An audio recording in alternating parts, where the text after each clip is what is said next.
My dear brothers and sisters, San Francisco was once one of our most bustling cities, a center of creativity and innovation.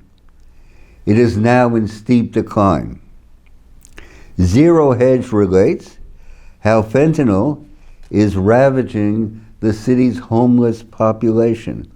There was a staggering 41% surge in the number of drug-related deaths in the first quarter of this year compared to the same time last year. 41% surge. This is unspeakably tragic and sad. Its once thriving downtown is becoming a hollowed out shell. Major retailers are pulling out. We see this in the headlines every day.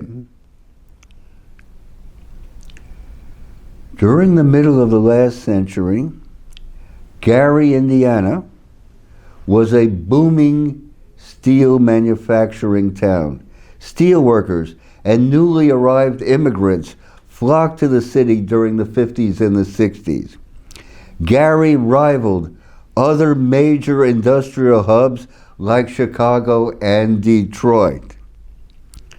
How did this once thriving center of industry collapse into murder capital USA? Several decades ago, Washington, D.C. was a delightful place. Now the infrastructure is falling to pieces.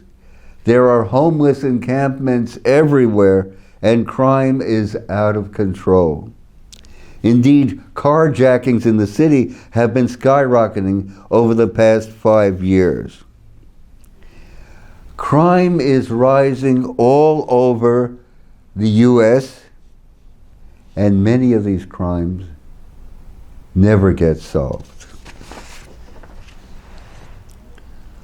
Homelessness is a national disgrace. Here in Berkeley is one of the greatest universities. It boasts more Nobel Prize winners than any other. And yet, just off the campus are homeless encampments.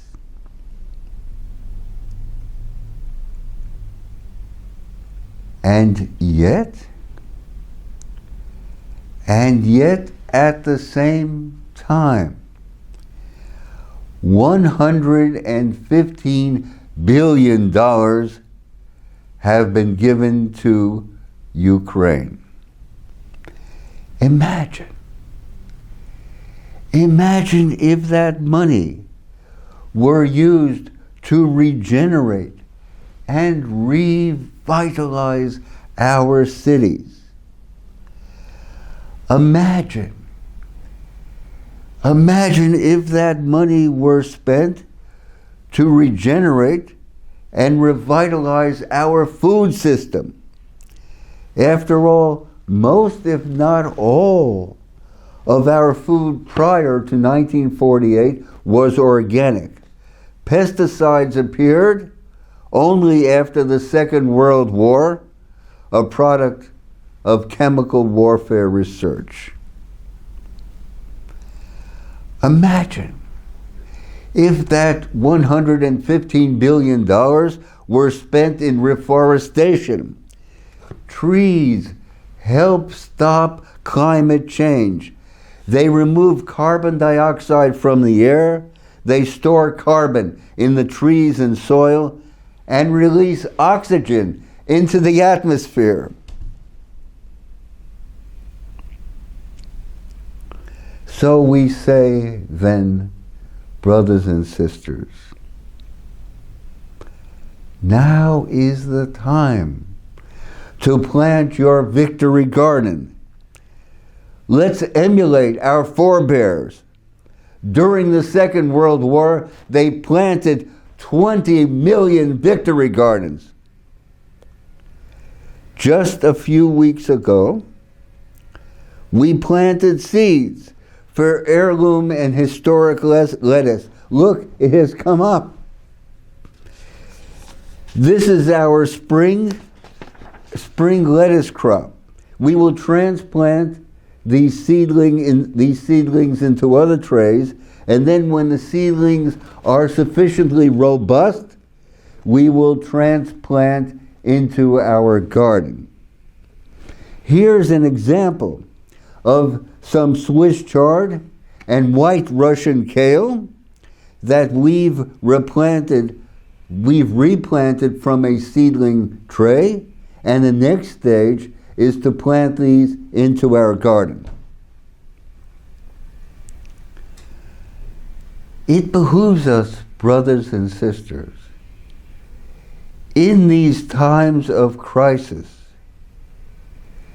in these times of war just around the corner, to get together with friends and neighbors and exemplify bubbling, streaming life, bubbling, streaming energy. We can do it. We can do it.